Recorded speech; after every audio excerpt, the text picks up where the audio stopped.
Vector.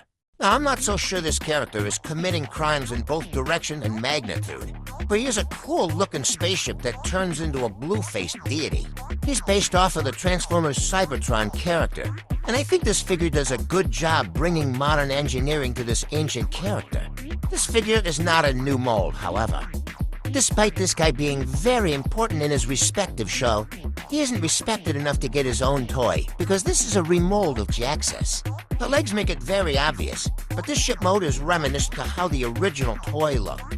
I don't have an original toy, because Cybertron was before my time, so take that as you will. But for the most part, I can accept how the ship looks, from the front side, at least. He's got thrusters in the back so he can break the sound barrier and stuff like that. Nothing much to speak of back here, and the underside is where the rest of the robot lives. Here are his arms just resting in plain sight. But considering Vector lives in space, it's not an issue, and the details on the ship mode are beautiful. You've got some majestic details picked out in gold. That sword decoration picked out in that lovely metallic blue, and there's actually a cockpit in here. I wonder how you get in. You've got the gold mixing with the maroon. And even more hints of gold as we come to the back. Unfortunately, the paint sort of stops. I feel like these exposed wire details are bothering me more than they should. It's just that it's a thing they could just fix. But why they didn't fix it is a mystery to me. It just makes the figure feel unfinished, like they were in the middle of painting it. Then they went on their lunch break and never came back to finish it. But these side wing pieces are done in this blue with sparkles on it. And I love the sparkles. They should do more with the sparkles.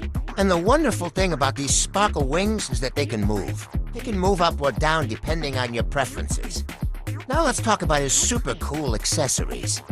Because Vector comes with his iconic sword, as well as his cyber key. I'm sure the people who recognize these items are shaking in glee.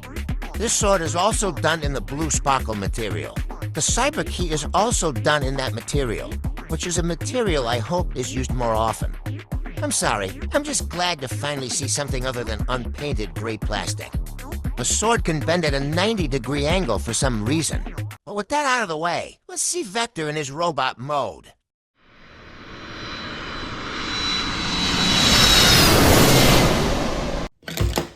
Vector has one of the better designs in the Legacy line, in my opinion.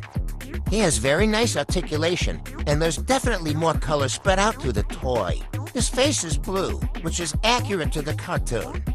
The gold paint spreads throughout the robot quite decently, and the wings of the ship form some cape-like thing. It doesn't really work all that well, and sometimes makes Vector really back-heavy. But he's, again, very articulate that it doesn't matter. Since I do skits, it's important to me that these figures are somewhat dynamic in their posing. And I can tell this guy is one of the more posable. Like with DevCon, there's no vehicle kibble aside from the wings, but those can be changed to your liking. And the sword fits perfectly in his hands. I can see him exacting some epic action stunts, and the cyber key fits snug in his chest. It's for decoration, but if you know what it does, then I'm sure you'll have a good time with it.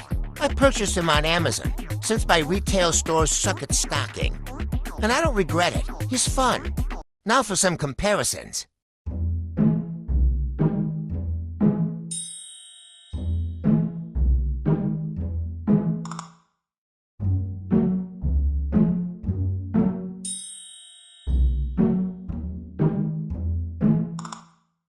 Well, that's it for now. Time to get Micronas and Onyx.